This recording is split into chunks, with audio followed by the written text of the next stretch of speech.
এখনো পর্যন্ত 14,978 জন মানুষের মধ্যে প্রায় 12,000 মানুষ এই বাড়িটিতে স্বেচ্ছায় মৃত্যুবরণ করেছেন। তাহলে বাকি 20% মানুষের শেষ পরিণতি কি হয়েছিল? হিন্দু তীর্থ কাশী বারাণসীর এই 66 বছরের পুরাতন বাড়িটি হল এক প্রকার মৃত্যুর হোটেল। এখানে আগত স্বেচ্ছায় মৃত্যুবরণকারী ব্যক্তিকে মাত্র 15 দিনের সময় দেয়া হয়। আর এই সময়ের মধ্যে সেই ব্যক্তির যদি মৃত্যু না ঘটে, ভবন কর্তৃপক্ষের নিয়ম কিন্তু বদলে যায়।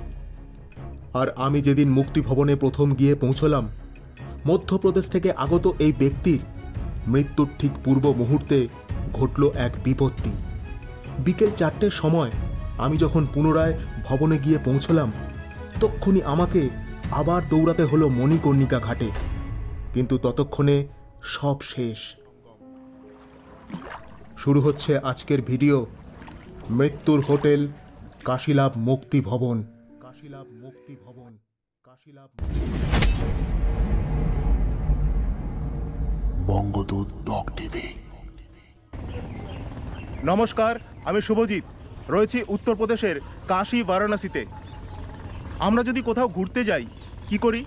কোনো হোটেল ভাড়া নিই, সেখানে থাকি, ঘুরি, আনন্দ করি, শেষে হোটেল ভাড়া মিটিয়ে আবার বাড়িতে চলেও আসি। কিন্তু যদি জানতে পারি অমুক হোটেলে থাকলে আমি কখনো আর বাড়িতে জীবিত ফিরব না, আমি জেনে শুনে এমন কোনো হোটেলে কি থাকবো? 100 জনকে জিজ্ঞেস করলে 100 জনই বলবে না। কিন্তু এই কাশী বারাণসীতে এমন একটি হোটেল রয়েছে যেখানে মানুষ আসেন, থাকেন স্বইচ্ছায়, শুধুমাত্র মৃত্যুবরণ করবার জন্য। হ্যাঁ, আর এই রীতি বছরের পর বছর ধরে চলে আসছে। আজ আপনাদের নিয়ে যেতে চলেছি তেমনই একটি হোটেলে, যার নাম কাশীলাভ মুক্তি ভবন। জাপানের টোকিও শহর থেকে 100 মাইল পশ্চিমে মাউন্ট ফুজি পাহাড়ের পাদদেশে প্রায় 35 বর্গ কিলোমিটার এলাকা জুড়ে রয়েছে একটি ঘন রহস্যময় জঙ্গল, নাম জুকাই ফরেস্ট। এই জঙ্গলে মানুষ তার স্বইচ্ছায় আসেন আত্মহত্যা করতে। প্রতি বছর এই জঙ্গল থেকে গড়ে 100 জন মানুষের মৃতদেহ উদ্ধার করা হয়। 2010 সালের একটি রিপোর্ট বলছে ওই বছর 247 জন মানুষের মৃতদেহ উদ্ধার করা হয়েছিল। আজ থেকে মাত্র 100-150 বছর আগে পর্যন্ত হিন্দু সমাজে একটি প্রথার প্রচলন ছিল, যার নাম অন্তর্জলি যাত্রা। এই প্রথা অনুসারে পরিবারের মৃতপ্রায় কোনো ব্যক্তি চিকিৎসা করে যাকে আর সুস্থ করা যাবে না, ডাক্তার জবাব দিয়ে দিয়েছেন, এমন পরিস্থিতিতে সেকালে ধর্মান্ধ মানুষ সেই মুমূর্ষ ব্যক্তির পারলৌকিক মঙ্গল সাধন ও অক্ষয় স্বর্গবাসের আশায় গঙ্গা কিংবা কাছাকাছি কোনো নদীর পাড়ে ছোট্ট একটি ঝুপড়ি ঘর বানিয়ে ঢাকঢোল পিটিয়ে শোভাযাত্রা করে নিয়ে গিয়ে রেখে দিয়ে আসত। আর সাথে পালন করা হতো বেশ কিছু ধর্মীয় রীতিনীতি, যেমন মুখে গঙ্গাজল দেওয়া, তুলসী পাতা দেওয়া, নাভি স্নান, কানে হরিধ্বনি দেওয়া প্রভৃতি। নদীর তীরে স্যাঁতস্যাঁতে নোংরা একটি পর্ণকুটিরে খাটিয়ার মতো একটি সাধারণ বিছানায় চূড়ান্ত অনাদরে বিনা চিকিৎসায় মানুষটি ধীরে ধীরে মৃত্যুর কোলে ঢলে পড়ত।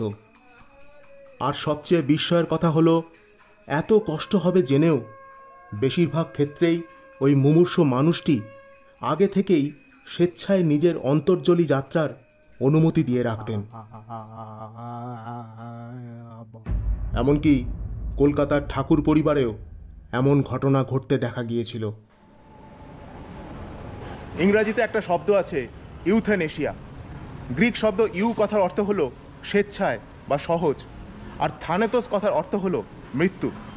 ইউথেনেশিয়ার আবিধানিক অর্থ হলো স্বেচ্ছায় মৃত্যু। আমার পিছনে কাশী বারাণসীর এই বাড়িটিতেই মানুষ আসেন স্বেচ্ছায় মৃত্যুবরণ করতে। চলুন বাড়ির ভিতরে প্রবেশ করা যাক।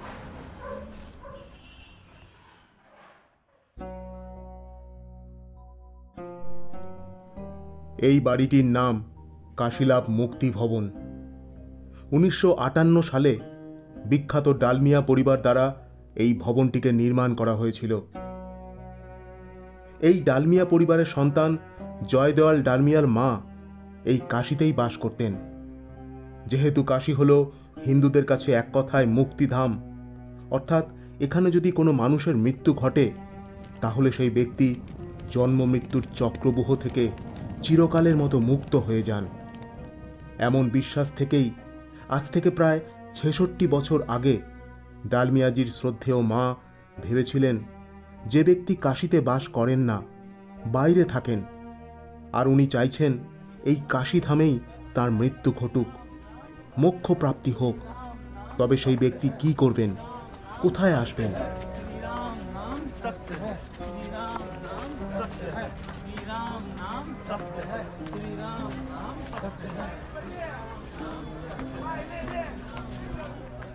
একজন যত ধনী ব্যক্তিই হোক না কেন, বারাণসীর কোনো হোটেল মালিক কেউ মরবে বলে ইচ্ছা পোষণকারী ব্যক্তিকে কখনোই ঘর দেবে না। আর এমন ভাবনা থেকেই মাতাজি তার সমাজসেবী ব্যবসায়ী পুত্র জয়দয়ালকে বললেন একটি বাড়ি তৈরি করে দিতে। সেদিন মায়ের এই সৎ ইচ্ছার গুরুত্ব অনুভব করে 1958 সালে তৈরি করা হলো এই বাড়ি, কাশীলাভ মুক্তি ভবন।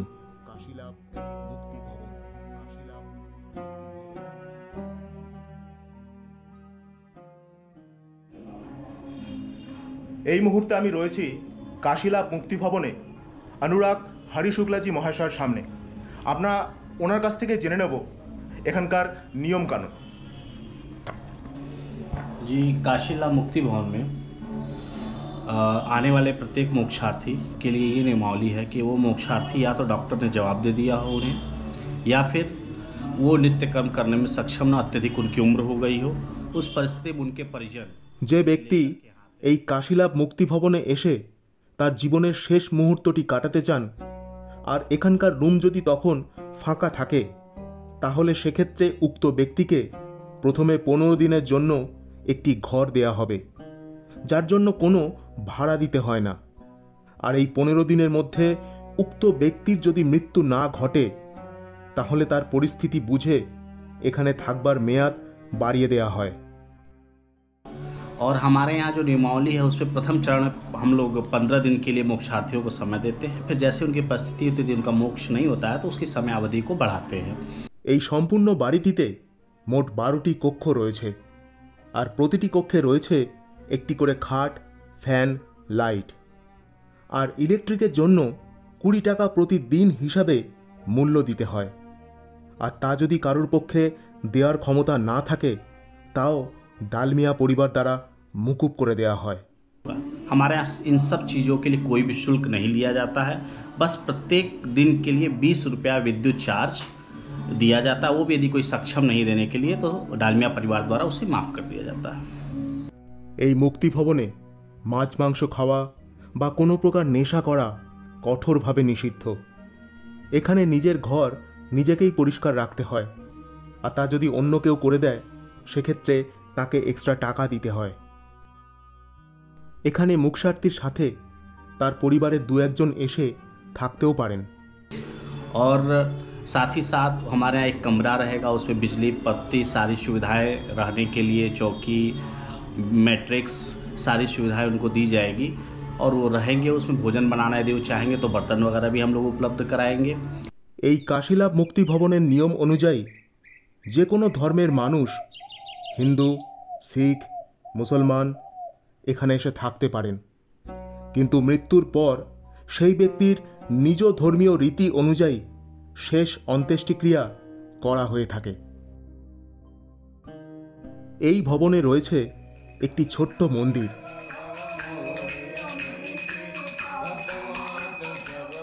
বলা হয় এখানে যারা আসেন তারা সর্বদা ভগবানের চিন্তায়, ভক্তিতে লীন হয়ে থাকেন। এখানে সারা দিনে মোট 3 বার আরতি হয়ে থাকে, ভোরে, দুপুরে আর রাতে। আর এখানকার পূজারী প্রত্যেক ঘরে গিয়ে মোক্ষার্থীর জন্য রামায়ণ, মহাভারত ও ভাগবত গীতা মন্ত্রের পাঠ করে থাকেন।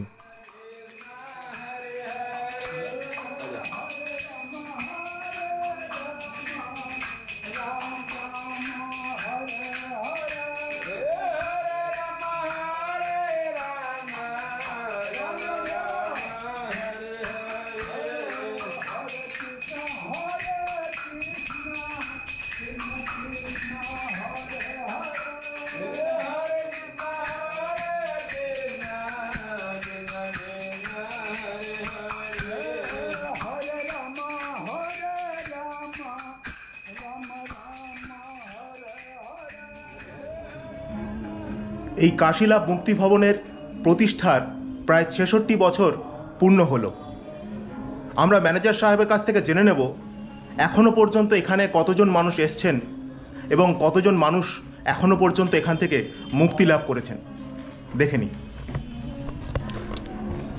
काशीलाभ मुक्ति भवन की स्थापना का, इसके संचालन का जो उद्देश्य है वो सन 1958 में डालमिया परिवार के প্রতিষ্ঠার পর কেটে গেছে প্রায় ৬৬ বছর। এখনো পর্যন্ত এখানে ১৪,৯৭৮ জন মানুষ এসেছিলেন মোক্ষ লাভের আশায়। আর বলা হয় তার মধ্যে ৮০% মানুষ এই বাড়িতে তাদের জীবনের শেষ নিঃশ্বাস ত্যাগ করে গেছেন। अब तक लगभग यहाँ पर सन 1958 से लेकर के आज वर्तमान समय में 14,978 मोक्षार्थी अपने परिजनों के साथ आए हैं। उन परिजन मोक्षार्थियों में से लगभग 80% से ज़्यादा लोगों का मोक्ष हुआ है और कुछ मोक्षार्थी ऐसे हैं जो कि इनके स्वास्थ्य में सुधार हुआ है, वो पैतृक निवास को गए हैं। कुछ ऐसे मोक्षार्थी जिनके स्वास्थ्य में थोड़ा बहुत सुधार होने पर वो वापस चिकित्सा के लिए हॉस्पिटल गए हैं। इस तरीके की व्यवस्थाएं आ रही हैं। দেখুন, এই কাশীলাভ মুক্তি ভবন কোনো আত্মহত্যা করবার জায়গা নয়, বা এখানে কোনো প্রকার মৃত্যুর জন্য প্ররোচনাও দেওয়া হয় না। তাহলে প্রশ্ন আসছে, এখানে কোন ধরনের মানুষেরা আসেন স্বেচ্ছায় মৃত্যুবরণ করতে? এক হয় যখন ডাক্তার জবাব দিয়ে দেন এই রোগীর কোনো ওষুধে আর কাজ হবে না, এনাকে বাড়িতে নিয়ে গিয়ে সেবা করুন। এমনকি ওই রুগ্ন ব্যক্তিও যখন বুঝতে পারেন তার মৃত্যু আসন্ন, তিনি এই পৃথিবীতে আর কয়েকদিনের অতিথি, তখনই তার পরিবারের মানুষেরা এখানে ওই ব্যক্তিকে নিয়ে আসেন।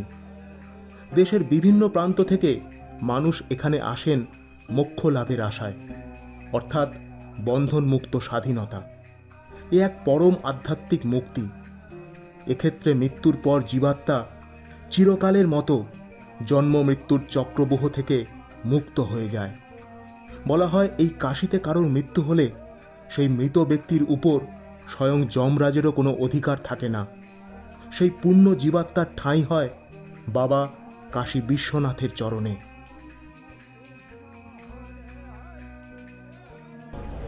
এই কাশীলাভ মুক্তি ভবনের মধ্যে হাঁটতে হাঁটতে একটা কথা মনে হয়, এখানে কত কত পূর্ণ জীবনের পরিসমাপ্তি ঘটেছে।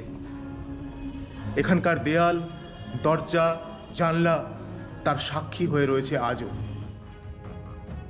আমি যেদিন এই মুক্তি ভবনে গিয়েছিলাম সেদিন এখানে মধ্যপ্রদেশ থেকে আগত মাত্র একজন মোক্ষার্থী ছিলেন বাবা বিশ্বনাথের চরণ প্রাপ্তির আশায়। সাথে ছিলেন ওনার স্ত্রী ও পরিবারের অন্যান্য ব্যক্তিবর্গ। শুনলাম বিকেলবেলায় ওনার ঘরে গীতা পাঠ হবে। সেই মতো বিকেল 4টে নাগাদ যখন মুক্তি ভবনে গিয়ে পৌঁছলাম, জানতে পারলাম দুপুরবেলাতেই ওই ব্যক্তির মোক্ষ লাভ ঘটেছে। শোনা মাত্রই দৌড়ালাম মণিকর্ণিকা ঘাটে। দেখলাম ছেলেরা ওনার দেহ নিয়ে গঙ্গার পার্শ্ববর্তী মণিকর্ণিকা ঘাটে প্রবেশ করছেন।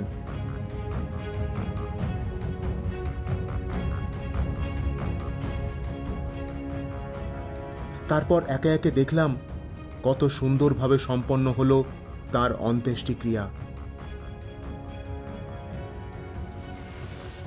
গঙ্গা বক্ষে ওই ভাগ্যবান ব্যক্তির লেলিহান চিতার পাশে দাঁড়িয়ে বাবা বিশ্বনাথকে বললাম, হে বিশ্বনাথ, এমন মৃত্যু কি আমার কপালেও জুটবে?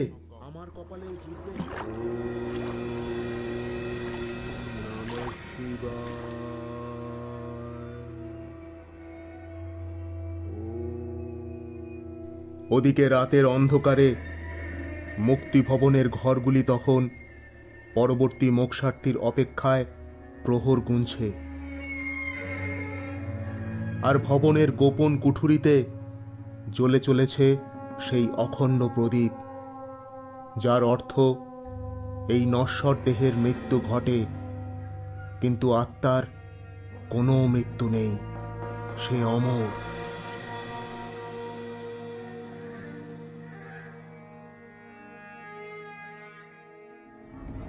এই কাশী বারাণসীর পুণ্যধামে দাঁড়িয়ে বাবা বিশ্বনাথের কাছে প্রার্থনা করি আপনারা ভালো থাকুন, সুস্থ থাকুন। ধন্যবাদ।